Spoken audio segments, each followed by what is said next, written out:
My laptop screen glowed in the darkness of my apartment, the only light I'd allowed myself for the past 3 hours. I was hunched over the keyboard, fingers flying across keys as I translated another intercepted conversation from Italian to English. The words on the page made my stomach turn. Shipping routes. Payments. Code names that probably belonged to real people who'd end up dead or disappeared.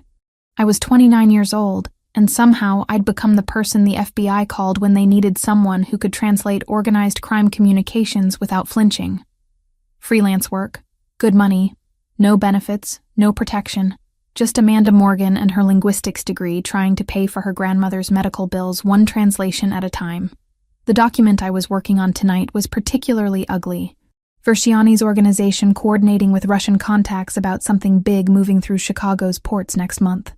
I'd been at it since 7, and now my phone showed 10:47 p.m. Almost done.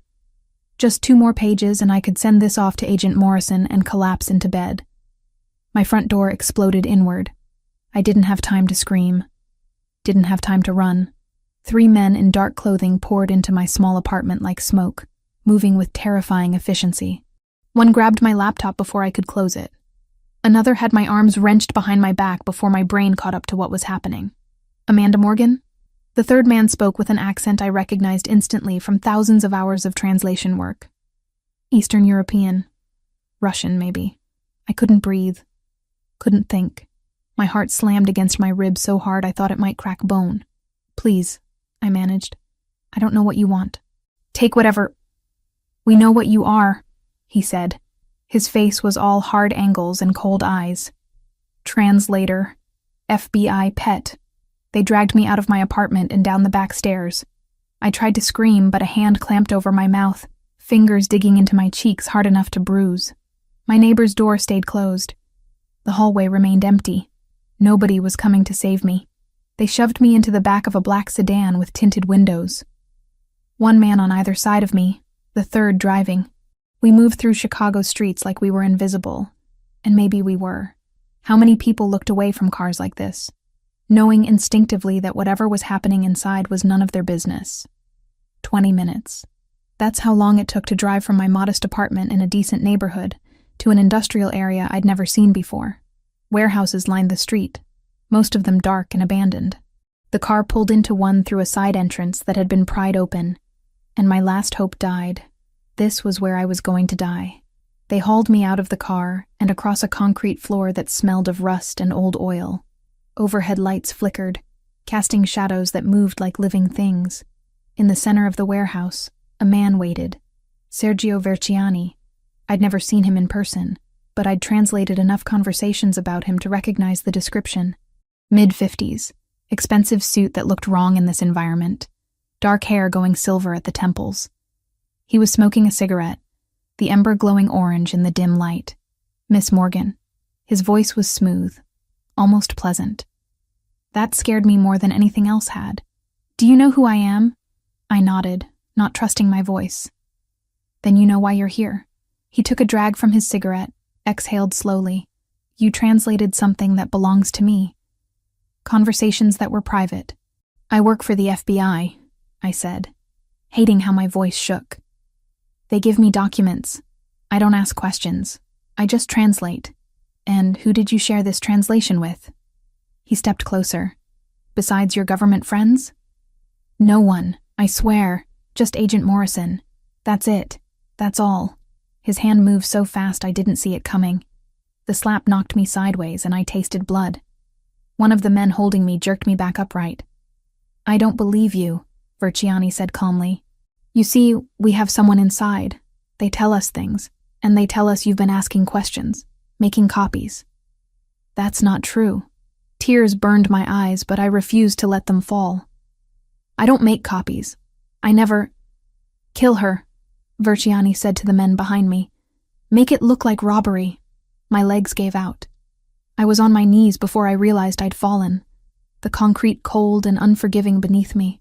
My hands were shaking so badly I couldn't control them. This was it. This was how I died. On my knees in a warehouse, begging a man who'd already decided I was disposable. Please, the word tore out of me. Please, I have a grandmother. She's sick. She needs me. Please, I'll do anything. I'll leave Chicago. I'll never translate again. I'll disappear. Please. Versiani looked down at me with something like pity, which was worse than hatred. At least hatred meant I mattered enough to feel something about. I believe you would, he said. Unfortunately, you know too much, and I can't risk— The warehouse door opened. Heavy footsteps echoed across the concrete. Multiple sets. Versiani's expression shifted from calm control to carefully masked irritation. I twisted my head, desperate to see who was interrupting my execution. Men in dark suits entered through the main entrance, moving with the kind of confidence that came from owning whatever room they walked into. 6 of them. No, 7. They fanned out in a loose formation, and in the center walked a man who made everyone else look like shadows. He was tall, maybe 6'2" or 6'3", with black hair and a face that belonged on Roman coins. Sharp jawline, high cheekbones, eyes so dark they looked black in this light. He wore a charcoal suit that probably cost more than my car, and moved like violence was something he kept in his pocket for convenience. Versiani. His voice rolled through the warehouse, deep and controlled. I wasn't aware you'd be using the neutral zone tonight. Tavernucci. Versiani's tone went carefully neutral. This is private business. Your meeting isn't until 11:30. It's 11:20. The man called Tavernucci glanced at an expensive watch on his wrist. And I prefer to arrive early, assess the situation. His gaze swept the warehouse and landed on me. I was still on my knees, tears streaming down my face, blood on my lip from Versiani's slap. I must have looked pathetic, broken, exactly like someone who'd been begging for her life, because that's what I'd been doing. Something changed in Tavernucci's expression. It was subtle, just a tightening around his eyes, but I felt it like a physical thing. His stare locked onto me with an intensity that made my skin prickle. What is this? He asked quietly. Internal matter, Versiani said. Nothing that concerns you. Everything that happens in neutral territory concerns all families present. Tavernucci still hadn't looked away from me. Who is she? A translator who made poor choices. She works for the government? Versiani hesitated. Freelance. She translated something sensitive. And you brought her here. To neutral ground. To execute her. Tavernucci finally dragged his gaze away from me and fixed it on Versiani. Without consulting the families who share this space. I didn't think— No, you didn't. Tavernucci's voice dropped to something dangerous. This territory is neutral by agreement. No blood spilled without unanimous consent. Those are the rules we all swore to uphold. She's a threat to my operations, Versiani said, his pleasant mask slipping. I have the right to protect my interests. Then take her somewhere else. Tavernucci gestured to the warehouse around them. This place is sacred ground. You violate it. You violate the treaty. Is she worth starting a war? I couldn't breathe. They were talking about me like I was a chess piece, but at least they were talking. Every second of conversation was a second I wasn't dead. Versiani's jaw clenched. Are you seriously going to defend some random translator? I'm defending the rules. Tavernucci moved closer to where I knelt on the floor. Each step was measured, controlled. When he reached me, he stopped. Look at me. I looked up. His eyes weren't black, I realized. They were dark brown, so deep they caught the light like whiskey and crystal. What's your name? He asked. Amanda. Amanda Morgan. My voice came out barely above a whisper. How old are you, Amanda Morgan? 29. Something flickered across his face again. Pain, maybe. Or memory. He reached up and grasped something around his neck. A gold chain I hadn't noticed before, with a pendant hanging from it. He pulled it over his head in one smooth motion. This woman is under Tavernucci protection, he said, and draped the chain around my neck. The metal was warm from his skin. I stared down at the pendant resting against my chest. An intricate design, old and clearly valuable. Some kind of family crest. What are you doing? Versiani demanded. She's my fiancée. Tavernucci said it like he was commenting on the weather. Calm, certain, absolute. As of this moment, she's family. You touch her, you touch me. You kill her. You start a war. So I'll ask again, Sergio. Is she worth it? The warehouse went dead silent. I couldn't process what was happening. Fiancé? I'd never seen this man before in my life, but the pendant around my neck felt heavy, significant. And the way Versiani's men had gone rigid told me this wasn't a bluff. You can't do this, Versiani said, but his voice lacked conviction. I just did. Tavernucci extended a hand down to me. Get up, Amanda. I stared at his hand. Strong fingers, a few old scars across the knuckles. This was a man who'd done violence with his bare hands, and would again. But right now, those hands were offering me life. I took his hand. He pulled me to my feet effortlessly, steadying me when my legs threatened to give out again. Up close, he smelled like cedar, and something darker. Expensive cologne and danger. This isn't over, Versiani said. It is for tonight. Tavernucci kept himself positioned between me and Versiani's men. We still have business to discuss. My business, at 11:30. Can you be professional? Or should I tell the council you're too unstable to maintain agreements? Versiani's face went through several shades of red before settling on controlled fury. We'll talk. 30 minutes. Good. Tavernucci's hand settled on my lower back, proprietary and protective at once. Gentlemen, he guided me toward the exit where his men waited. I moved mechanically, my brain unable to catch up with my body. The pendant bounced against my chest with each step, a physical reminder that my life had just changed in ways I couldn't begin to understand. One of Tavernucci's men opened the back door of a sleek black SUV. Tavernucci helped me inside, then slid in beside me. The door closed, sealing us in leather-scented darkness. Drive, he said to the man behind the wheel. As we pulled away from the warehouse, I finally found my voice. Why did you save me? He was quiet for a long moment, staring out the window at Chicago's passing lights. You reminded me of someone, he finally said. Someone I couldn't save before. His hand moved to his ear, touching the edge of a scar I'd noticed earlier. When he looked at me again, his eyes held something I recognized because I saw it in my mirror every day. Grief. What's your name? I asked. Daniel Tavernucci. He said it like I should know who he was, and maybe I should have. But I'd spent my life translating other people's words, not learning the players in Chicago's Underworld. And you, Amanda Morgan, just became the most complicated thing in my life. I touched the pendant at my throat.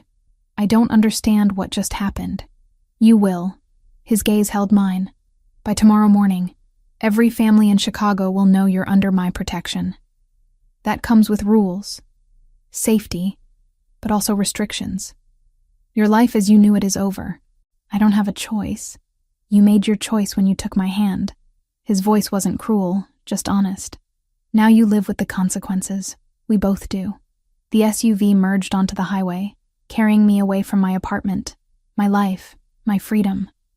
Carrying me toward something I couldn't name and didn't want. But I was alive. And right now, that was good enough. The city blurred past the tinted windows, streetlights painting golden streaks across Daniel Tavernucci's face. I sat rigid in the leather seat, my hands clenched in my lap, the gold pendant heavy against my chest. Every breath felt stolen, temporary, like any moment someone would realize the mistake and come to collect what they were owed, my death. Where are we going? My voice sounded foreign to my own ears, small, fractured. Somewhere safe. Daniel didn't look at me, his attention fixed on something outside the window, or maybe on nothing at all. My home. It's protected. For how long? As long as necessary. He finally turned, those dark eyes assessing me in a way that made my skin prickle. Not threatening, exactly. More like he was taking inventory of something he'd just acquired and wasn't sure what to do with. The engagement isn't real, Amanda, but it needs to appear real. Convincingly real. For at least 6 months. 6 months. Half a year of my life, just gone. Handed over to a stranger because the alternative was a bullet. What does that mean? I asked. Appear real? It means you live under my roof. You're seen with me publicly. You wear my family's symbols. His hand gestured vaguely toward the pendant. To everyone outside this vehicle, you're my future wife. That's the only thing keeping you alive right now. The SUV took a turn onto a private road I didn't recognize. Trees lined both sides, their branches creating a canopy that blocked out the Chicago sky. We were leaving the city proper, heading somewhere more isolated. My pulse kicked up again. And if I refuse, then Verciani kills you within 24 hours. Daniel's tone held no judgment, just fact. He won't forget. Men like him don't. The only reason he left that warehouse without putting a bullet in your skull is because killing you now would mean war with my family. But the moment you're no longer under my protection, he made a gesture like smoke dissipating. You disappear. I pressed my back against the seat, trying to find something solid to anchor myself to. This couldn't be real. 6 hours ago, I'd been translating documents in my apartment, worrying about my grandmother's medical bills and whether I'd remembered to buy coffee. Now I was engaged to a Mafia boss whose name I'd only learned 20 minutes ago. I have a life, I said. A job. My grandmother needs me. I can't just vanish. You won't vanish. You'll continue working. Daniel's expression softened slightly. I'm not a prison warden, Amanda. I'm offering protection. That requires certain constraints, but you'll have freedom within them. The SUV slowed, approaching an enormous iron gate set between stone pillars. A guard stepped out from a booth, saw our vehicle, and immediately triggered the gate's opening. We passed through into what could only be described as an estate. The main house rose ahead, all modern lines and strategic lighting that made it look like something from an architecture magazine. Glass and stone and power. This was where he lived. This was where I would live now. The vehicle stopped in a circular driveway. Daniel's door opened first. One of his men. I hadn't even noticed how many were in the convoy behind us, standing ready. Daniel stepped out, then offered his hand to help me. I ignored it and climbed out on my own. My legs shook but held. Stubborn, he observed. That'll either save your life or end it. A man emerged from the house's entrance, older than Daniel by maybe a decade, with silver threading through dark hair. He moved with the same controlled efficiency as everyone else in Daniel's orbit. Former military, maybe. Or just someone who'd survived long enough in this world to know how to carry himself. Franco, Daniel said by way of introduction. My second. He'll show you to your room. Room? I clutched my arms around myself, suddenly aware I was still wearing the clothes I'd put on that morning. Jeans and a green sweater that now felt wrong, contaminated by everything that had happened. I don't have anything. No clothes, no. We'll handle it. Daniel cut me off, not unkindly. Tomorrow. Tonight you need rest. Rest. As if I could possibly sleep after this. Franco inclined his head toward me, a gesture of respect that seemed strange coming from a man who probably killed people for a living. This way, Miss Morgan. I followed him inside, too numb to do anything else. The interior matched the exterior's aesthetic. Expensive, minimal, carefully curated. Original artwork on the walls. Furniture that looked like it cost more than my yearly salary. But there was something else too. Something I hadn't expected. Books. Actual books lining built-in shelves, worn spines suggesting they'd been read and not just displayed. Franco led me up a curved staircase to the second floor, then down a hallway to a door near the end. He opened it, revealing a suite that was larger than my entire apartment. Cream-colored walls, a massive bed with gray linens, floor-to-ceiling windows overlooking grounds I couldn't fully see in the darkness. Bathrooms through there. Franco pointed to a door on the left. Everything you need should be stocked. If it's not, there's a phone on the nightstand. Press 3. Someone will come. Someone, not him. Not Daniel. Just someone. Thank you, I managed. He left without another word, the door closing with a soft click that somehow felt final. I stood in the center of the room, unable to move. My reflection stared back at me from a mirror across the space. A 29-year-old woman with wild eyes and blood on her lip from Verciani's slap. The pendant hung around my neck like a noose made of gold. I touched it, the metal still warm. This was real. This was happening. Sleep was impossible. I lay on top of the covers, fully dressed, watching the ceiling fan rotate in lazy circles. My mind wouldn't stop racing. What would happen to my apartment? My grandmother at the care facility. Would they still let me visit? And my work for the FBI? God. Agent Morrison was going to lose his mind when I didn't show up with that translation. Dawn crept through the windows gradually, turning the sky from black to gray to pale gold. I watched the entire transformation, sleepless and hollow.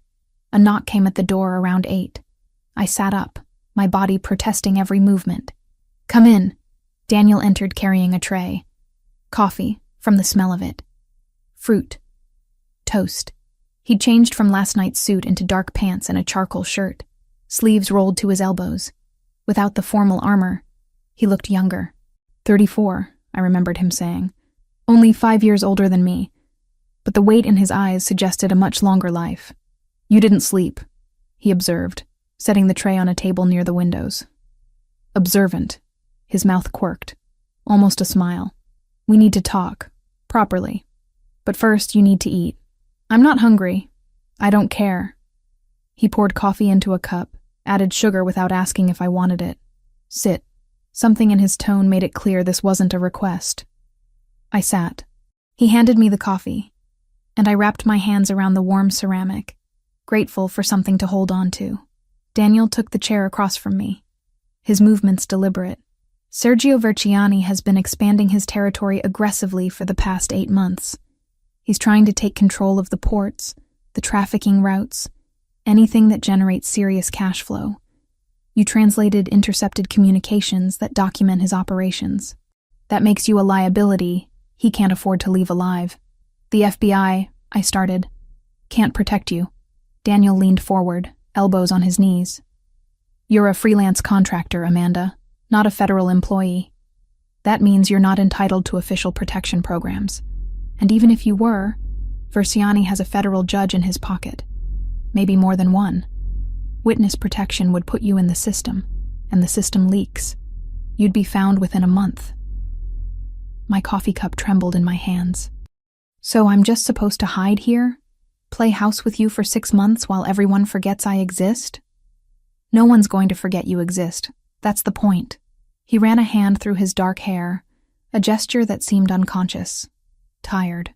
The engagement announcement will spread through every family in Chicago by noon today. You'll be visible, protected, untouchable. That buys us time to figure out Verciani's full operation and shut it down properly." "Why?" I met his eyes, demanding honesty. "Why do you care? You said I reminded you of someone, but that's not enough. People don't risk war over strangers just because of a memory." Daniel was quiet for a long moment. Then he stood and moved to the window, his back to me. "While you were pretending to sleep, I had Franco pull your files. Background, work history, everything." My stomach dropped. "That's an invasion of... 7 years ago, you translated for a federal trial. United States versus Anthony Tavernucci." He turned to face me. "My father." The coffee cup nearly slipped from my hands. "I don't remember." "You wouldn't. There were multiple translators throughout that case. You only handled 2 days of testimony from Italian witnesses, but I read the transcripts afterward." His expression was unreadable. "Your work was impeccable, impartial. You didn't embellish or soften anything. Just translated exactly what was said. That integrity helped my father's case when other translators had been less professional." I searched my memory, trying to pull up details from 7 years ago. I'd been 22, fresh out of graduate school, desperate for any work that paid. The trial had been one of my first major assignments. "Your father. What happened to him?" "Life sentence. Federal prison in Pennsylvania." Daniel's jaw tightened. "He died there 3 years ago. Heart attack. He was 58. I'm sorry." "Don't be. He knew the risks." He crossed back to where I sat, crouching down so we were eye level. "But that trial taught me something about you, Amanda Morgan. You have integrity. You don't lie, even when it might be easier. And last night, when I saw you on your knees begging for your life, you reminded me of someone else." "Who?" "My sister. Lucia." The name came out rough, painful. "She was 19 when she died. 5 years ago. Wrong place, wrong time. Caught in crossfire between my family and the Russians." His hand moved to his ear, touching that scar I'd noticed. I got this trying to reach her. Didn't matter. She was already gone. Grief lived in his face, etched into the lines around his eyes. I recognized it because I'd seen it in mirrors after my parents died. The kind of loss that didn't heal, just scabbed over and ached forever. I couldn't save her, he continued quietly, but I could save you. And when I realized you were the translator who'd helped my father, it felt like destiny. I finished the thought, he couldn't. I don't believe in destiny, but I believe in debts. He stood, offering me his hand again. You helped my family once, even if you didn't know it. Now I'm helping you. That's the arrangement. This time, I took his hand, let him pull me to my feet. We stood close enough that I could smell cedar and smoke on him again, see the faint stubble along his jaw he hadn't bothered shaving. 6 months, I said. And then I get my life back. 6 months. He agreed. But there are rules. You don't leave the property without security. You don't contact anyone from your old life without clearing it through me first. And you don't ever, under any circumstances, lie to me. Integrity goes both ways. I want to keep working. Translation work. Agreed. But only documents I approve. Nothing that connects back to active investigations against my family. That stung. I'm not compromising my ethics for you. I'm not asking you to. His hand still held mine, warm and solid. I'm asking you to stay alive long enough for me to end this war without more casualties. Can you do that? Could I? Live in this gilded cage with a man who'd saved me for reasons that tangled grief and guilt and debt into something I didn't understand? Pretend to be engaged to someone I'd known for less than 12 hours? Give up my freedom to preserve my life? Outside the window, the sun had fully risen, painting the grounds in golden light. Somewhere in the city, my grandmother was waking up in her care facility, wondering why I hadn't called. Somewhere, Agent Morrison was probably trying to reach me about that unfinished translation. Somewhere, my real life was continuing without me. But I wasn't there. I was here. And this was the price of staying alive. Yes, I finally said. I can do that. Daniel released my hand and reached into his pocket, pulling out a small velvet box. He opened it to reveal a ring. Antique gold with an intricate design, clearly old and valuable. The same crest from the pendant, rendered in miniature. For appearances, he said, taking the ring from the box. The pendant was temporary. This makes it official in the eyes of everyone who matters. He took my left hand, his touch surprisingly gentle, and slid the ring onto my 4th finger. It fit perfectly, like it had been made for me, which was impossible, but felt true anyway. Welcome to the Tavernucci family, Amanda Morgan. His dark eyes held mine. Try not to get killed. 2 weeks passed in a strange rhythm I couldn't quite name. Days blurred together inside Daniel's estate, each one measured by small rituals that became familiar too quickly. Morning coffee alone in the kitchen. Hours translating documents Daniel left for me. Financial records, legitimate business contracts. Nothing that touched the criminal side of his world. Lunch brought by staff whose names I learned slowly. Camilla, Franco, Roberto. They moved through the house like ghosts, present but never intrusive. Daniel himself was a different story. For the first 5 days, I barely saw him. He left before I woke and returned long after I'd retreated to my room. His absence was almost worse than his presence would have been. It gave me too much time to think about what I'd become. A prisoner pretending to be a princess. A woman wearing another woman's ring, playing a role in a production I didn't understand. On the 6th day, he appeared at dinner. I'd been eating alone in the formal dining room, something I'd grown accustomed to. The table could seat 20 easily, and I always chose the same chair near the windows where I could watch the grounds. That night, I was halfway through pasta when the door opened and Daniel walked in, still wearing his suit from whatever business had occupied him all day. "Mind if I join you?" he asked, though he was already pulling out the chair across from me. "It's your house. It's your house too, for now." He loosened his tie, a gesture that made him look more human and less like the marble statue I'd built him into over our days apart. "How are you settling in?" "I'm alive." That's more than I expected 2 weeks ago. Something flickered in his expression. Not quite a smile, but close. Low bar. Realistic bar. I set down my fork, studying him properly for the first time in days. He looked tired, lines around his eyes that hadn't been there before. Or maybe I just hadn't noticed. "Where have you been?" "Managing the fallout from our engagement." He poured himself wine from the bottle on the table. "Versiani is not pleased. Neither are several other families who feel I made a move without consulting them." "Politics. Am I supposed to apologize for not dying conveniently?" "No." He met my gaze over the rim of his glass. "You're supposed to stay alive. That's the only job you have right now." The weight of his stare made something twist in my chest. Not fear, exactly. Something else I didn't want to examine too closely. We ate in silence for a while, the kind that wasn't entirely uncomfortable. When I reached for more wine, our hands brushed. The contact lasted maybe half a second, but I felt it like electricity. "Tomorrow," Daniel said, pulling back. "We need to talk about public appearances. The engagement needs to be visible, convincing." "How convincing?" "Enough that no one questions it." His eyes held mine. "There's a charity event Friday night. Art auction for the Children's Hospital. High society, old money, and half the families in Chicago. We'll announce the engagement formally." My stomach dropped. "That's in 5 days." "Yes. I don't have anything to wear to something like that. Already handled. Designer is coming tomorrow to fit you."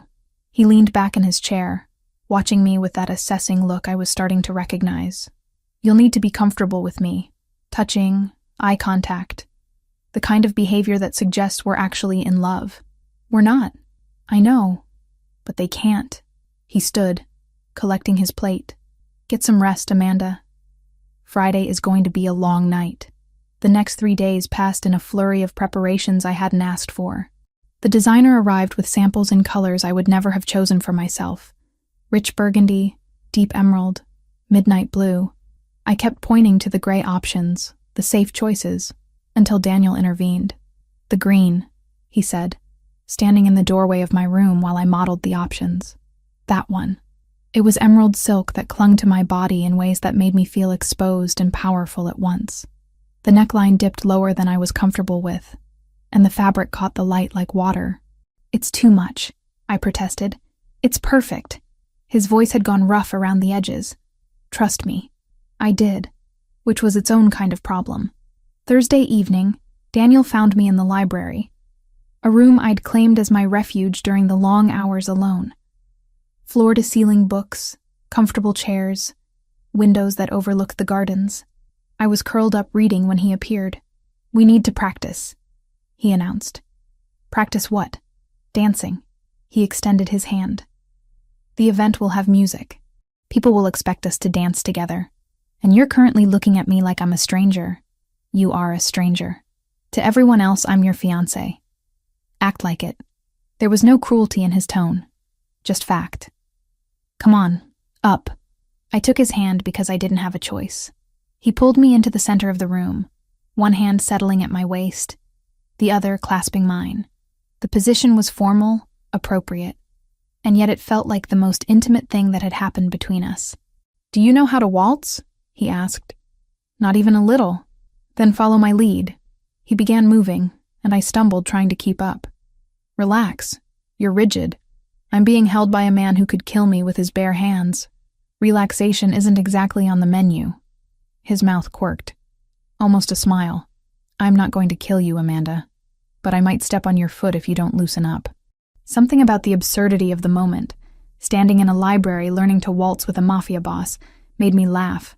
Actually laugh for the first time since this nightmare began. The sound surprised us both. "There," Daniel murmured. "That's better. Now move with me. Feel the rhythm." We danced for what felt like hours but was probably only 20 minutes. Gradually, my body learned to anticipate his movements. When he turned, I turned. When he stepped forward, I stepped back. Our breathing synchronized, our bodies finding a harmony that shouldn't have existed. When the invisible music stopped, we were standing too close, his hand still at my waist, mine still on his shoulder. I could feel his heartbeat through the thin fabric of his shirt, strong and steady. "Amanda," he said quietly. I looked up. His dark eyes were focused on my mouth. and I knew what was about to happen a split second before it did. He leaned in, slowly, giving me time to pull away, to stop this before it became something we couldn't take back. I didn't move. His lips were a breath away from mine when he stopped, drew back, released me entirely, and stepped away like I'd burned him. That's enough practice for tonight. His voice was carefully controlled, giving nothing away. You'll do fine tomorrow. He left before I could respond, leaving me standing alone in the library with my heart racing and my skin still warm where he'd touched me. Friday arrived too quickly. The dress fit perfectly. Hair and makeup artists appeared to transform me into someone I barely recognized in the mirror. Sophisticated, elegant, expensive. The ring on my finger caught the light as I turned, examining myself from every angle. I looked like I belonged in Daniel's world. That should have terrified me. Instead, it felt like putting on armor. The charity event was held at the Chicago Art Institute, a venue I'd visited exactly once on a field trip in high school. Now I arrived in the back of Daniel's SUV, flanked by security, wearing designer silk and enough diamonds to fund my grandmother's care for a decade. Daniel took my hand as we exited the vehicle, his grip warm and solid. "Remember," he murmured against my ear. "We're in love. Desperately, inconveniently in love. Sell it." "How?" "Watch me." His arm slid around my waist, pulling me against his side. "And follow my lead." We entered through a side entrance reserved for major donors, which apparently Daniel was. The gallery space was transformed. Candlelight and champagne, art on the walls worth more than most people made in a lifetime. And everywhere I looked, people in clothes that cost what I used to make in 6 months. Daniel Tavernucci. An older woman in crimson approached immediately, her sharp eyes assessing me with the precision of a jeweler examining a diamond. I heard rumors, but I didn't believe them. "You're engaged?" "Amanda Morgan." Daniel's hand tightened on my waist. "My fiancé." "Amanda, this is Mrs. Helena Prescott. She runs the hospital board." I extended my hand, and she took it, her grip surprisingly strong. "How did you two meet?" "Business," Daniel said smoothly. She was translating documents for a mutual associate. I took one look at her and knew I was in trouble. The lie rolled off his tongue like honey. I forced myself to smile, to lean into him slightly like a woman who actually wanted to be there. "How romantic," Mrs. Prescott said, though her tone suggested she found nothing romantic about it at all. "I'm sure we'll see more of you, Miss Morgan." She drifted away, and I exhaled. "You did well," Daniel murmured. I felt like I was being examined for flaws. "You were. Welcome to my world." The evening progressed in waves of introductions and careful conversations. Daniel never left my side, his presence both protective and possessive. Every touch was deliberate. A hand at the small of my back, fingers brushing mine, his shoulder against mine when we stood close. To anyone watching, we were a couple completely absorbed in each other. And somewhere in the performance, it stopped feeling entirely like acting. When the music started, Daniel led me onto the floor. The waltz we'd practiced came back to me naturally, muscle memory taking over where anxiety tried to freeze me. "See?" he said as we moved together. "You're a natural. I have a good teacher." His hand flexed against my waist. "Amanda," Daniel Tavernucci. The voice cut through the music, sharp and cold. "Congratulations on your engagement." We stopped dancing. Turned. Sergio Verciani stood at the edge of the floor, perfectly dressed in a navy suit, his expression pleasant in a way that made my skin crawl. "Sergio," Daniel's tone dropped several degrees. "Didn't expect to see you here. I support children's causes. Surely you don't begrudge me that." His eyes moved to me. "Miss Morgan, you're looking well. Much better than the last time I saw you, when I'd been on my knees begging for my life." "Thank you," I managed, my voice steadier than I felt. "It's remarkable, really," Verciani continued. "How quickly situations can change. One moment you're nobody, the next you're engaged to one of Chicago's most influential men." He smiled, and it was all teeth. "I hope you're enjoying your new circumstances. While they last." Daniel moved between us, blocking me from Verciani's view. "Careful, Sergio. Threats at charity events are bad form." "Was that a threat?" Verciani raised his hands in mock innocence. I was merely commenting on the temporary nature of engagements. So many break up these days. Tragic, really. This one won't. Daniel's voice carried absolute certainty. Amanda is family now. And we protect our family. I suggest you remember that. They stared at each other. Two predators sizing up territory. Then Verciani nodded once and walked away, disappearing into the crowd. I didn't realize I'd been holding my breath until Daniel turned back to me. Are you all right? No. My hands were shaking. He was threatening me. In a room full of people. He was testing boundaries. Daniel's jaw was tight. Seeing how far he can push before I break the peace. Come on, we're leaving. He guided me through the crowd with single-minded focus, ignoring attempts to stop us for conversation. The SUV was waiting outside, engine already running. We climbed in, and the moment the door closed, I could breathe again. I'm sorry, Daniel said as we pulled away. I should have anticipated he'd be there. It's not your fault. I twisted the ring on my finger, the metal suddenly feeling too tight. He's going to kill me eventually, isn't he? No. Daniel's hand covered mine, stopping the anxious movement. I won't let that happen. You can't watch me every second. Actually, I can. His thumb traced the edge of my hand, a gesture that felt unconscious. Natural. And I will. For however long it takes to end this. The SUV's interior felt smaller suddenly, the space between us charged with something I didn't know how to name. His hand was still on mine. My heart was racing again, but not from fear. Daniel, I started, not knowing how to finish. He looked at me. Really looked. And I saw it mirrored in his expression. Whatever this was building between us, he felt it too. The recognition in his eyes was unmistakable. And terrifying. We should get you home, he said, pulling his hand back, creating distance again. Tomorrow we'll discuss next steps, but tonight, you're safe. I wanted to tell him that safety wasn't what scared me anymore. That the real danger was the way my pulse jumped when he touched me. The way I'd started looking forward to our dinners together.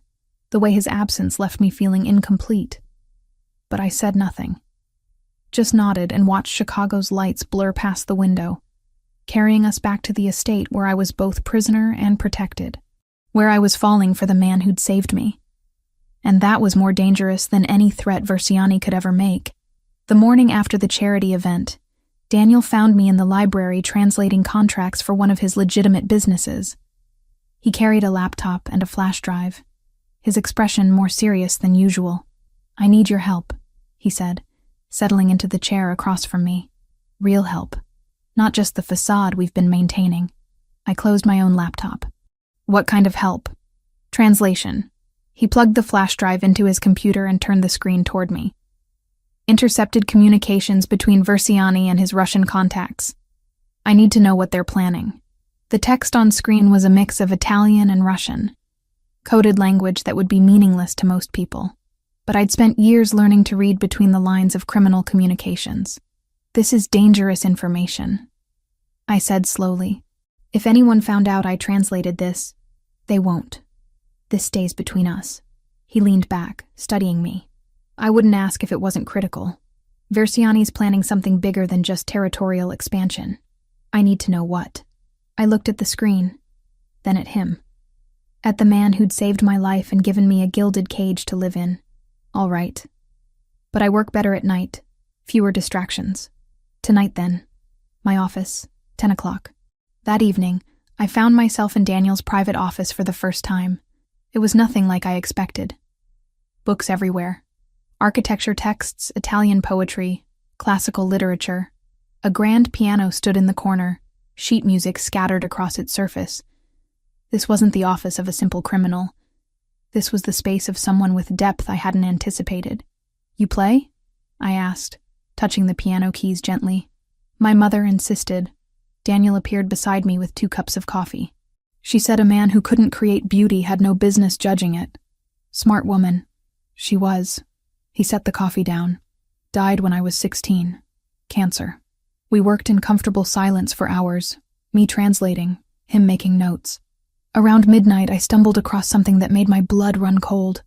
Daniel. I turned the laptop toward him. They're planning to hit your supply routes. Not just one, all of them. Simultaneously. His jaw tightened as he read. When? 3 weeks. They're coordinating with the Bratva. I pointed to another section. And they mention a judge. Someone who'll make sure any arrests stick this time. Versiani's not just trying to take territory. He's trying to destroy us completely. Daniel's hands flexed into fists before he consciously relaxed them. Thank you for this. It gives us time to prepare. You speak Italian, I observed. Why do you need me? I speak 4 languages. Italian, English, Spanish, Russian. But you? He met my eyes. You understand context, nuance, the way criminals code their language. That's worth more than fluency. How did a mafia boss end up speaking 4 languages? I wasn't supposed to be a mafia boss. He stood, moving to the piano. His fingers found keys, playing something soft and melancholy. I was studying architecture at Northwestern, had plans to design buildings that would outlast me. Then my father was arrested, my mother died, and suddenly I was responsible for 200 families who depended on Tavernucci protection. I listened to him play, watching the way his shoulders carried tension even in this moment of vulnerability. You could have walked away. No, I couldn't. The music stopped. My uncle wanted to take over. He would have run everything into the ground within a year, gotten good people killed. So I stepped up. I was 22. 22. Just a kid, really. Forced into a life he hadn't chosen, because the alternative was worse. I'm trying to get out, he continued quietly. Transition everything to legitimate businesses. Another 2 years, and the Tavernucci name will be clean. But men like Versiani don't want that. They need the old ways to survive. Before I could respond, his phone buzzed. He looked at the screen and his expression went dark. We need to go. Now. What's wrong? Your grandmother's facility. Security spotted suspicious vehicles in the area. He was already moving toward the door. It could be nothing, but I'm not taking chances. The drive to the care facility took 12 minutes that felt like hours.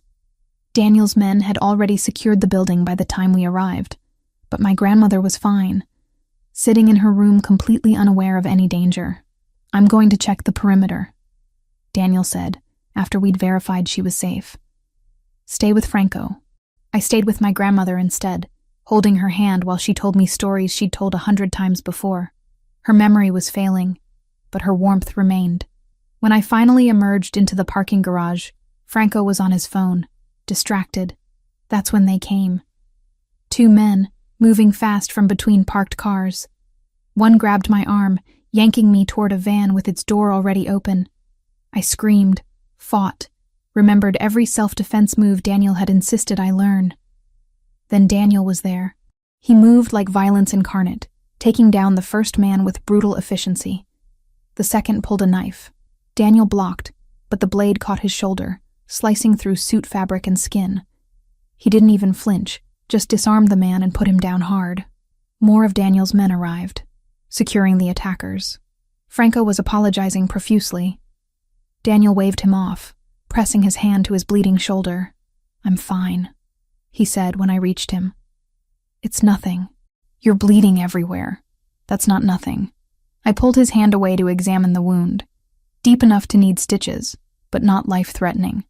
We need to get you home. Back at the estate, I made him sit in his bathroom while I gathered medical supplies. His shirt was ruined, blood soaking through the expensive fabric. I helped him remove it, revealing a torso marked with old scars. Some surgical, others definitely not.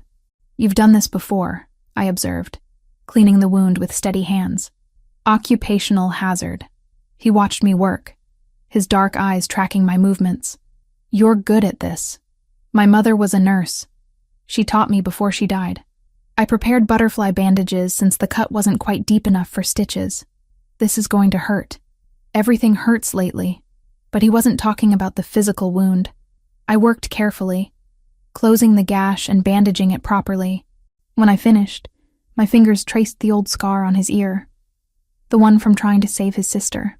The touch was gentle, almost unconscious. I'm sorry you couldn't save her, I whispered. Daniel's hand covered mine, holding it against the scar. I'm scared, Amanda. I haven't been scared like this since the day she died. But with you," his voice roughened. "The thought of Verziani's men taking you tonight. They didn't. You stopped them. This time."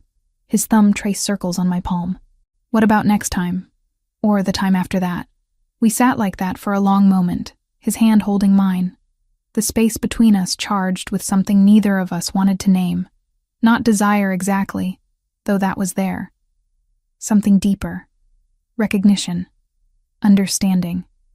The knowledge that we were both carrying weights we couldn't put down. Finally, I pulled back. "You need rest. That shoulder will be sore tomorrow." "Amanda." "Good night, Daniel." I fled to my room before I could do something stupid like tell him I was falling for him. That somewhere between the fear and the facade, I'd started to care about the man behind the reputation. The architecture student who'd been forced to become something else. The brother still grieving his sister. The leader trying to protect 200 families while planning an escape. As I lay in bed that night, I touched my lips, imagining what it would feel like to kiss him. Not the scar on his ear this time. His mouth. To cross that line we'd been dancing around for weeks. But that was dangerous territory. More dangerous than Verziani, than the Russians, than any external threat. Because falling in love with Daniel Tavernucci meant risking a heart I wasn't sure I could afford to lose. 2 days after the attack at the care facility, Franco appeared in the library where I was working. His expression was grim, the kind of look that preceded bad news. "Miss Morgan," he said, "Daniel needs you in his office. Now." I followed him through the house, my stomach twisting. When we entered Daniel's office, the atmosphere was charged with cold fury. Daniel stood behind his desk, jaw tight, while a man I'd seen around the estate sat in a chair flanked by 2 guards. He was younger than Daniel, maybe late 20s, with similar dark features that suggested family connection. "Amanda," Daniel said without looking at me, "this is my cousin Anthony. He's been passing information about our security protocols to Verziani for the past 6 months." The man, Anthony, kept his eyes down, shoulders hunched. "I didn't know they'd go after her. I swear, Daniel. They said it was just about business. You gave them our rotation schedules, guard positions, safe house locations." Daniel's voice was ice. "You knew exactly what you were doing. I needed the money, the gambling debts. So you sold out your family." Daniel finally looked at him, and I saw something in his expression that made me step back involuntarily. This wasn't the man who'd taught me to waltz or played piano in the quiet hours. This was someone capable of terrible things.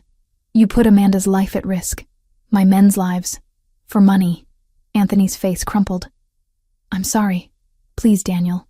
We're blood. Family forgives. Family protects." Daniel moved around the desk with predatory grace. "You did the opposite. There's no forgiveness for that." I watched, frozen, as Daniel pronounced sentence. Not death. That would start a vendetta with Anthony's branch of the family. But exile. Complete and permanent. Anthony would leave Chicago within 24 hours, never contact any Tavernucci again, and live knowing he'd betrayed everyone who'd ever protected him. Anthony was crying when they let him out. I stood there, shaken by the coldness I'd witnessed. Daniel dismissed Franco and the guards, and suddenly we were alone in the heavy silence. "You're wondering if you made a mistake," he said quietly, not looking at me, accepting my protection. "Seeing what I'm capable of, he betrayed you, put people in danger, and I destroyed his life for it." Daniel turned finally, and I saw the weight in his eyes. "That's who I am, Amanda. This is the world you're living in now. Violence, consequences, no room for weakness. I should have been afraid. Should have backed away from this man who could ruin lives with a few cold words. Instead, I moved closer. "You exiled him instead of killing him," I said. "You're trying to break the cycle. It's not enough." His hands flexed at his sides. "It's never enough. Every decision I make, someone suffers. Every choice feels like I'm compromising pieces of who I wanted to be." "Who did you want to be?" He was quiet for a long moment. Then he moved to the window, staring out at the grounds lit by security lights. "An architect. I wanted to design buildings that would last centuries, create beauty that outlived me. My mother used to say that's the highest calling, leaving the world more beautiful than you found it. You still can. No. He shook his head. I'm 34 years old, and I've killed 6 people. Ordered deaths of a dozen more.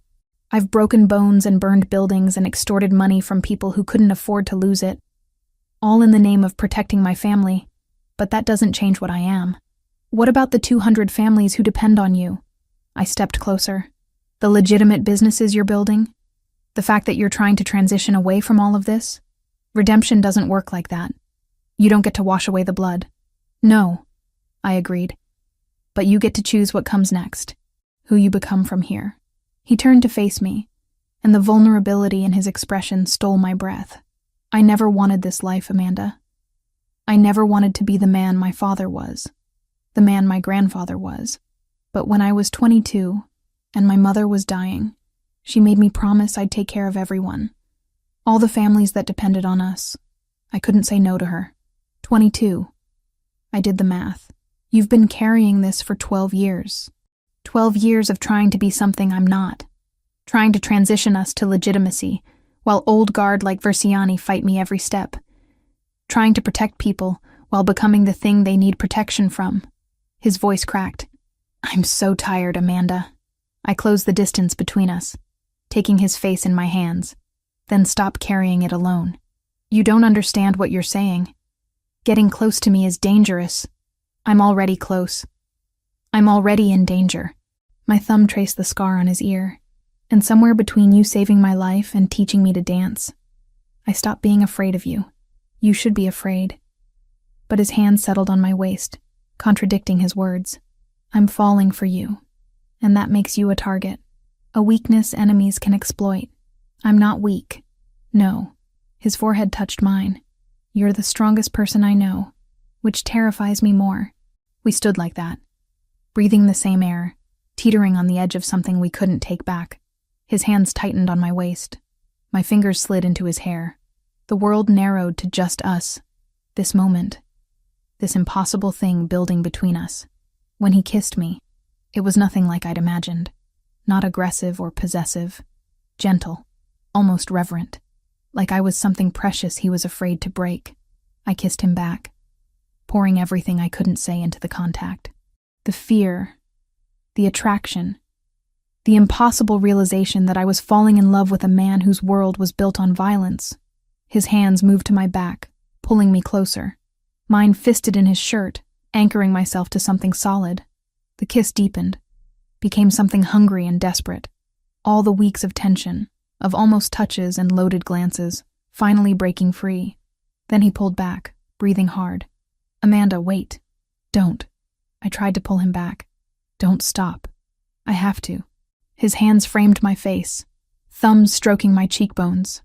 When you come to me, if you come to me, it can't be like this. Not when you're emotional, and I've just shown you the worst parts of myself. Those aren't the worst parts. The worst parts would be if you didn't care. If you didn't carry the weight of your choices. You deserve better than this. Better than me. What if I don't want better? What if I want you? He kissed my forehead, a gesture so tender it made my chest ache. Then prove it. Tomorrow, next week. When you've had time to think clearly, to really understand what being with me means. If you still want this, I'll be here. He stepped back, creating distance that felt like miles. I stood there, lips still tingling, heart racing, wanting to argue but knowing he was right. This needed to be a choice made with clear eyes, not in the heat of the moment.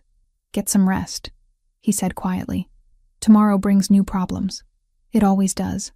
I left his office feeling unmoored. Everything I thought I understood about my situation had shifted. I wasn't just Daniel Tavernucci's fake fiancé anymore. I wasn't just a woman under his protection.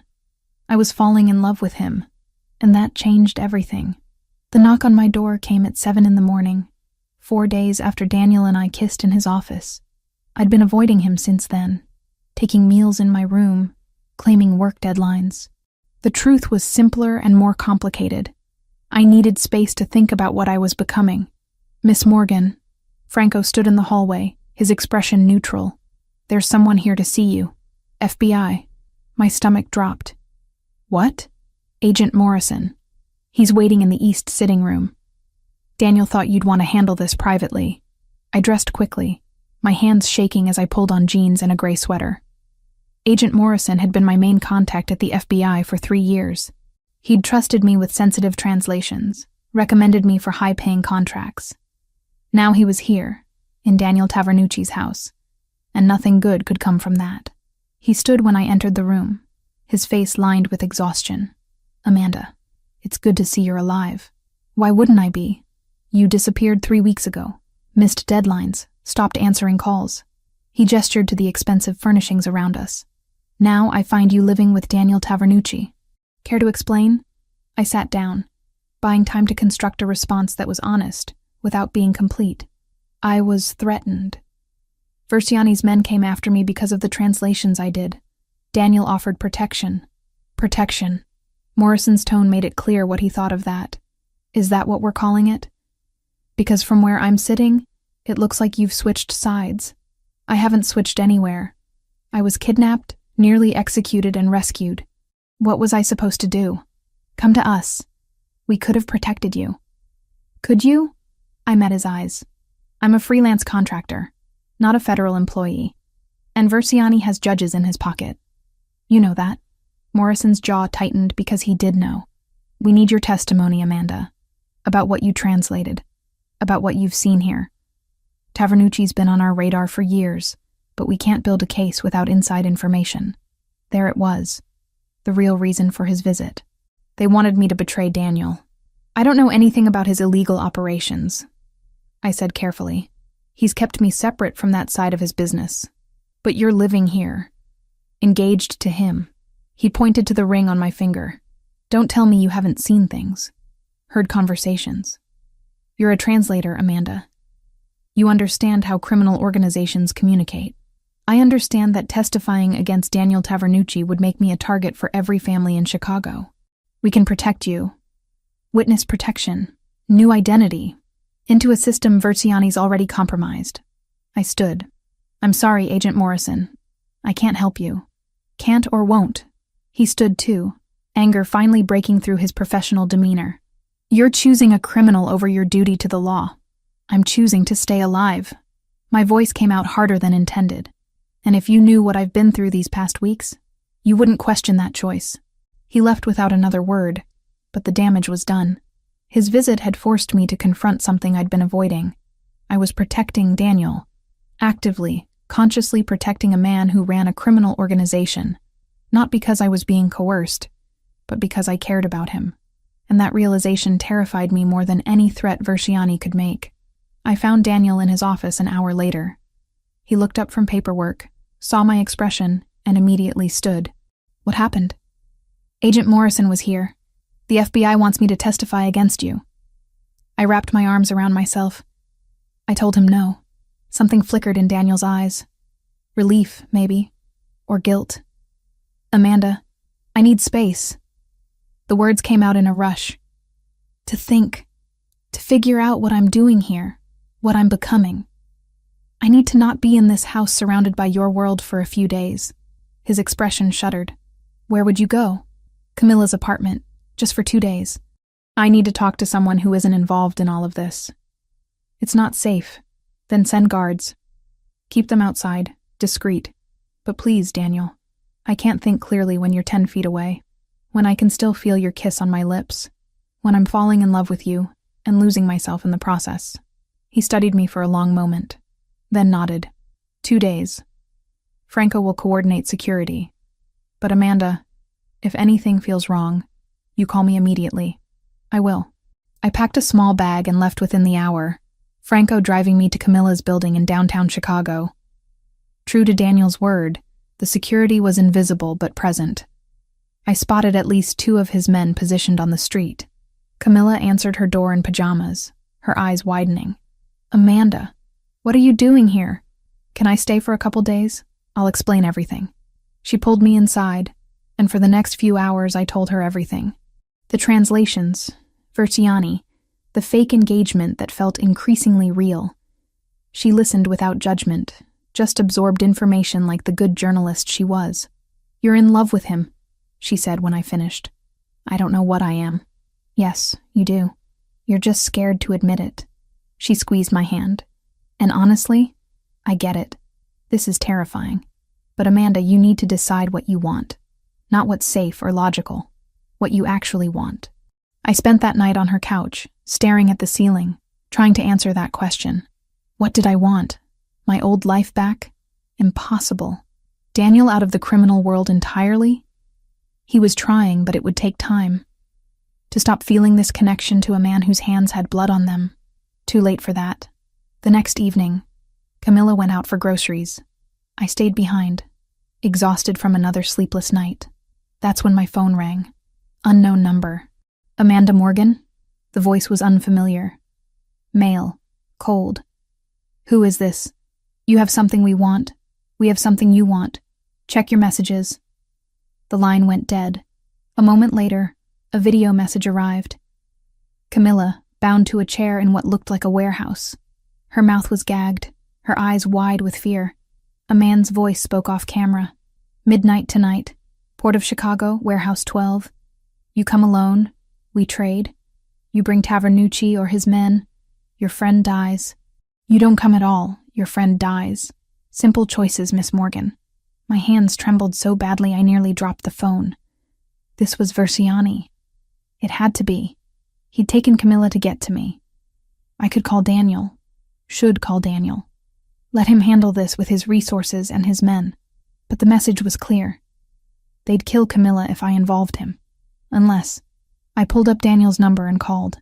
It went to voicemail immediately. He was probably in a meeting. Which was perfect. I left a detailed message, my voice steady despite my racing heart. Daniel, it's me. Listen carefully. Versiani's men took Camilla. They want to trade her for me at the Port of Chicago. Warehouse 12, midnight tonight.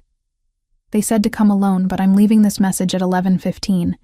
That gives you 45 minutes to get there before I arrive. I'm not being stupid or suicidal.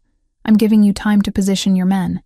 But I can't risk Camilla's life by not showing up at all. The small pistol you gave me is in my bag. I'm bringing it. I trust you'll be there in time. If you're not, my voice cracked. If you're not, thank you for everything. For saving me. For showing me what it means to actually be protected by someone. I hung up before I could say more. Before I could say I love you.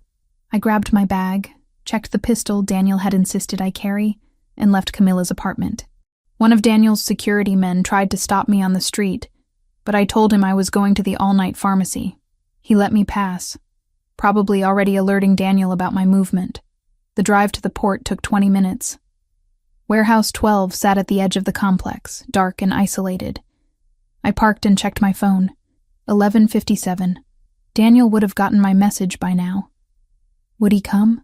I walked toward the warehouse, the pistol heavy in my jacket pocket. The door was open, spilling yellow light onto the concrete. I stepped inside. Camilla was exactly where she'd been in the video, still bound to the chair. Relief flooded through me. She was alive. 2 men flanked her, both armed, and in the center of the space, looking pleased with himself, stood Sergio Versiani. Miss Morgan, so punctual. He smiled. And so predictable. You actually came. Let her go. That was the deal. Was it? He stepped closer. I don't recall promising anything except a trade. But here's the thing about trades.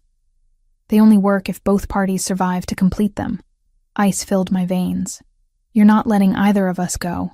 Very perceptive. No, I'm going to kill you both and make it look like Tavernucci did it. A lover's quarrel gone wrong. His fake fiancée and her nosy journalist friend, eliminated to tie up loose ends. The families will turn on him, and I'll be there to pick up the pieces. He pulled a gun. It's actually quite elegant. My hand moved to my pocket, but one of his men was faster, pressing a gun to the back of my head. Drop it, he ordered. I let the pistol fall. This was bad. Daniel wasn't here yet. I'd miscalculated the timing, or he hadn't gotten the message. Or the warehouse doors exploded inward. Daniel's men poured through every entrance simultaneously, moving with military precision. Gunfire erupted. I dropped to the floor, covering my head. Someone shouted commands. More shots. The man who'd been guarding me fell, his weapon clattering away. Then strong hands pulled me up. Daniel, his face set in fierce determination. Are you hurt? No. Camila, Franco has her. He pushed me behind him as more of Versiani's men emerged from the shadows. This had been a trap within a trap, Versiani expecting Daniel to come despite the warnings. The firefight lasted maybe 2 minutes, but felt like hours. When the smoke cleared, half of Versiani's men were down, the others surrendering. And Versiani himself, bleeding from a shoulder wound, was on his knees. Daniel approached him slowly, gun trained on his chest. It's over, Sergio. You can't prove anything. I don't need to. Daniel pulled out his phone, showing Versiani the screen. Recorded everything. Your confession. Your plan. Every family in Chicago will see this by dawn. Versiani's face went white. Police sirens wailed in the distance. Daniel's men melted away into the shadows, taking the surrendering guards with them. Only Daniel, Franco, and I remained when the cops arrived, along with Camila, who Franco had freed and wrapped in a jacket, and Sergio Versiani, whose empire had just collapsed around him. The police arrived in waves, red and blue lights painting the warehouse walls like a nightmare disco.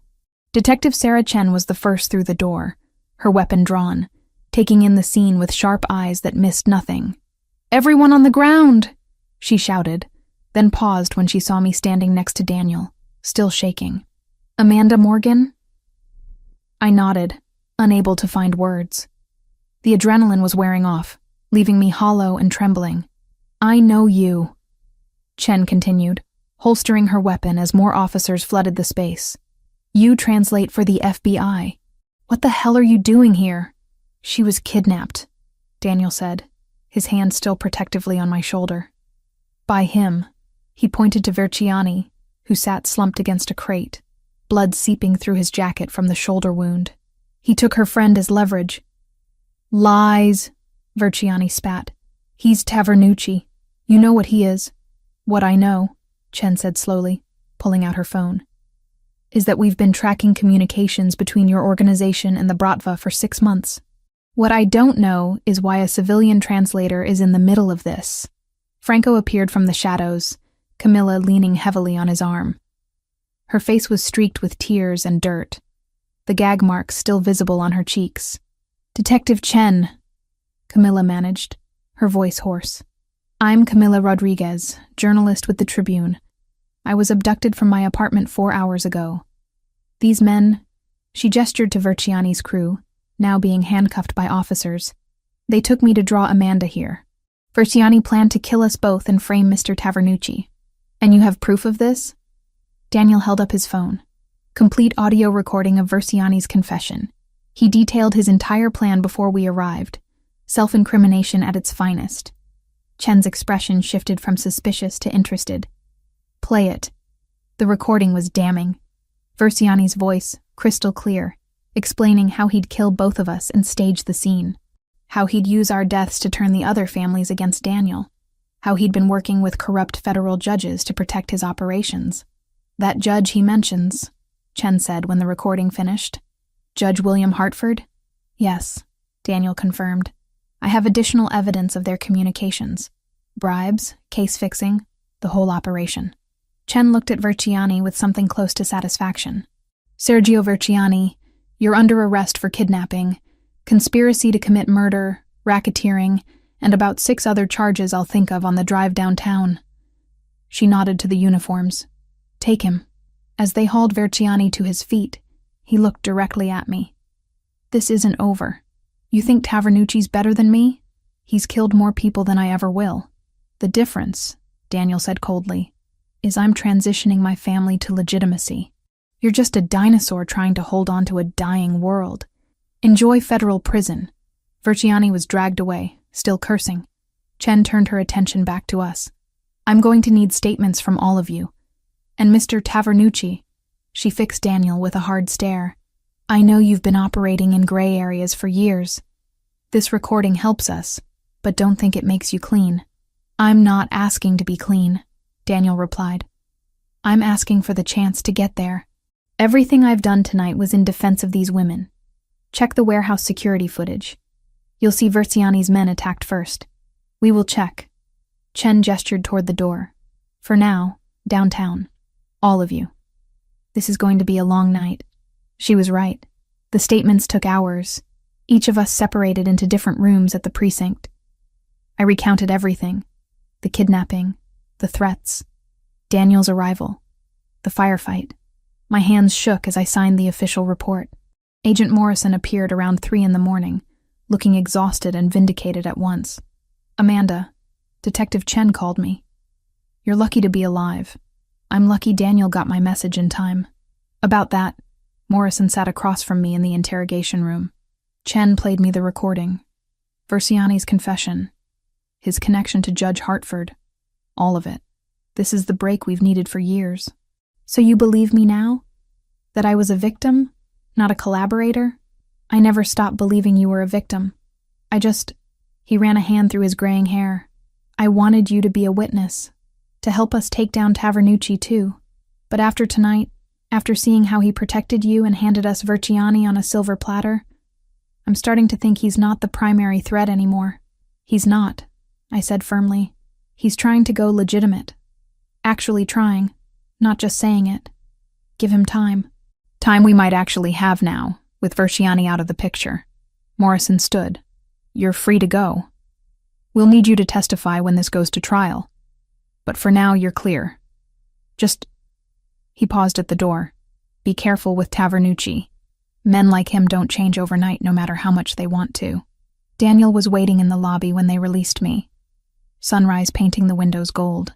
He looked as exhausted as I felt. His suit jacket gone. His shirt still stained with Versiani's blood. Camila? I asked immediately. Franco took her home an hour ago. She's shaken but fine.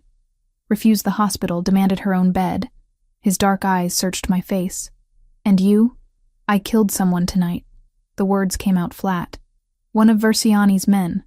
I picked up a gun and I shot him. To save Camila. Does that make it better? Does having a good reason erase the fact that My voice cracked. I ended a life, Daniel. I can see his face every time I close my eyes. He crossed the distance between us and pulled me into his arms. I collapsed against his chest, finally letting the tears come. All the fear, the adrenaline, the impossible weight of what I'd done. It poured out of me in ugly, heaving sobs. I know, Daniel murmured against my hair. I know what that weight feels like. And I'm sorry you had to carry it. But Amanda, you saved your friend.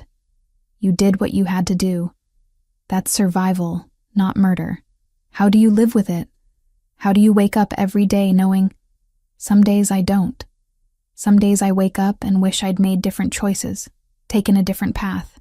His arms tightened around me. But then I remember the people I've protected. The families who are safe because of decisions I made. It doesn't erase the blood, but it gives it meaning.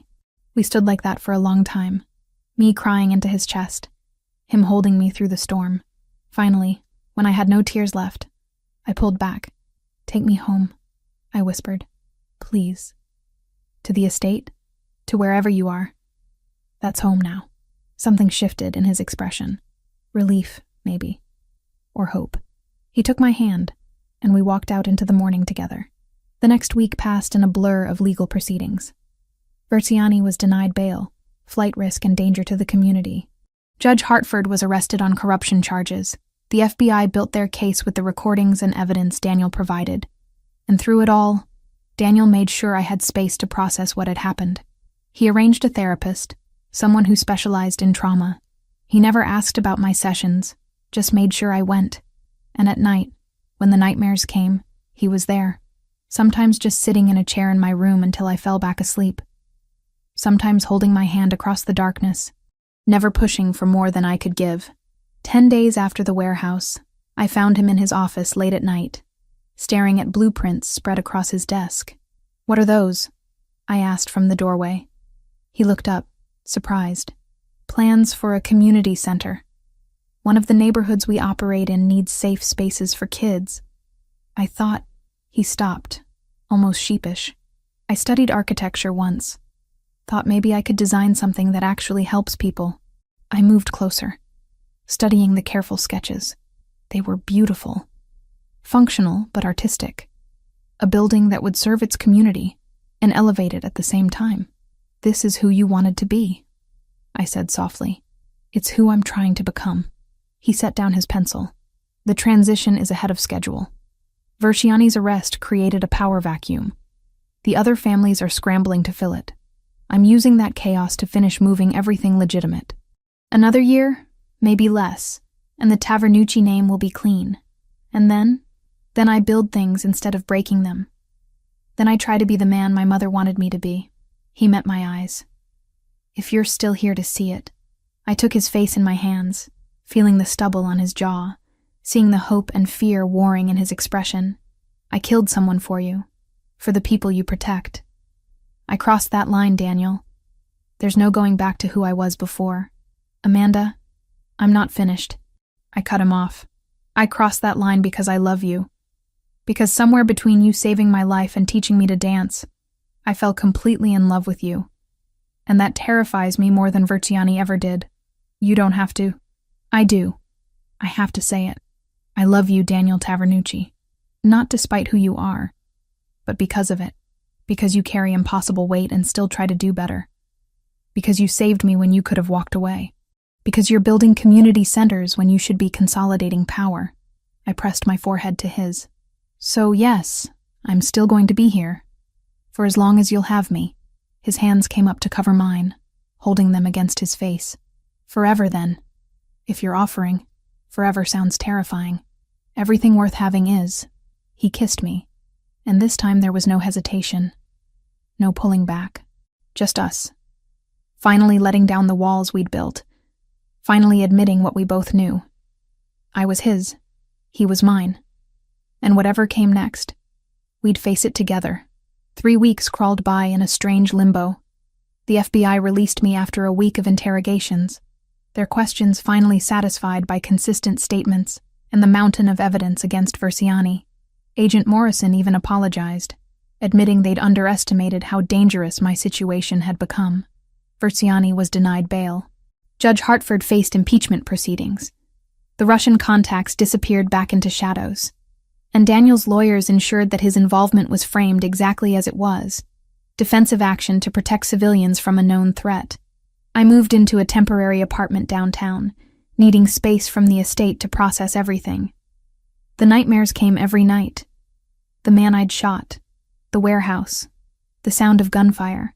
My therapist, Dr. Sarah Kim, said it was normal. PTSD took time to work through. Some days I believed her. Daniel respected my distance. He didn't call, didn't push, didn't demand anything. But every morning, wildflowers appeared at my door. Never roses, too expected. Instead, daisies, lavender, sunflowers. Each bouquet came with a simple note. You're stronger than you know. Thinking of you. Take all the time you need. Camilla recovered faster than I did, throwing herself back into journalism with fierce determination. She was writing an exposé on judicial corruption that would win awards. And she visited me 3 times a week, bringing takeout and forcing me to talk about things that weren't nightmares. You love him, she said one evening, sprawled on my couch with Chinese food. So what are you waiting for?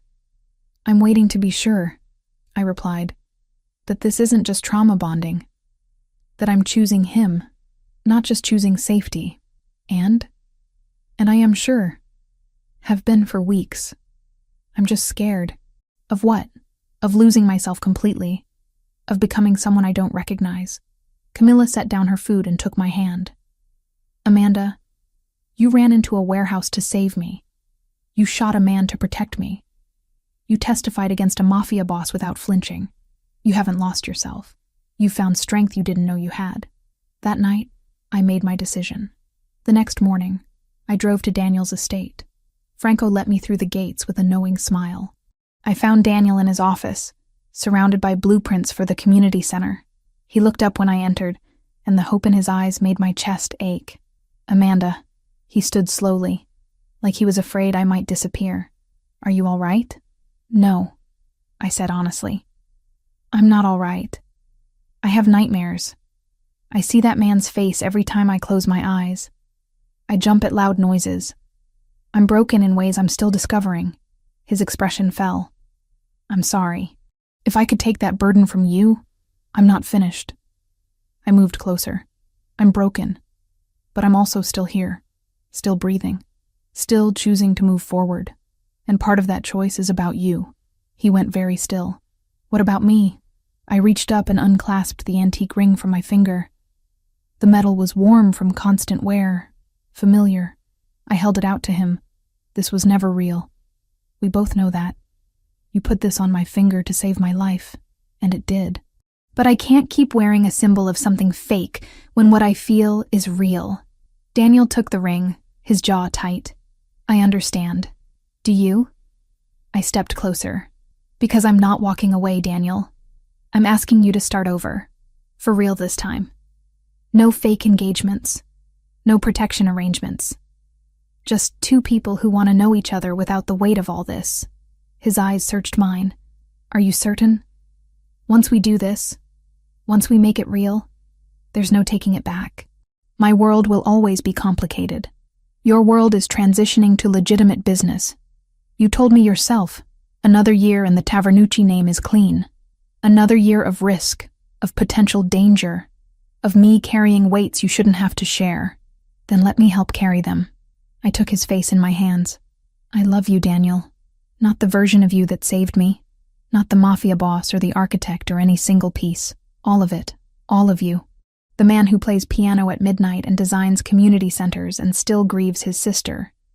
The man who's trying so damn hard to be better than what he was born into. That's who I choose. He pulled me against him, holding me like I was the only solid thing in his universe. I love you too. Have since the moment you challenged me in this office. Since you refused to be intimidated. Since you chose to stay even when staying was terrifying. So we do this? For real? For real. He kissed my forehead. No rush. No pressure. We date like normal people.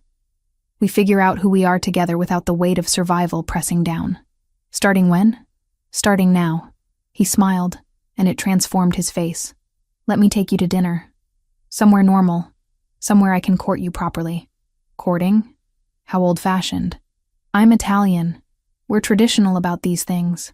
I laughed. Really laughed. For the first time in weeks. Then court away, Mr. Tavernucci. 6 months later, everything had changed. And nothing had changed. Daniel and I stood at Lucia's grave on a Sunday morning. The Chicago spring painting, everything green and gold. He laid flowers at the headstone. Wildflowers, like the ones he'd sent me every day during our separation.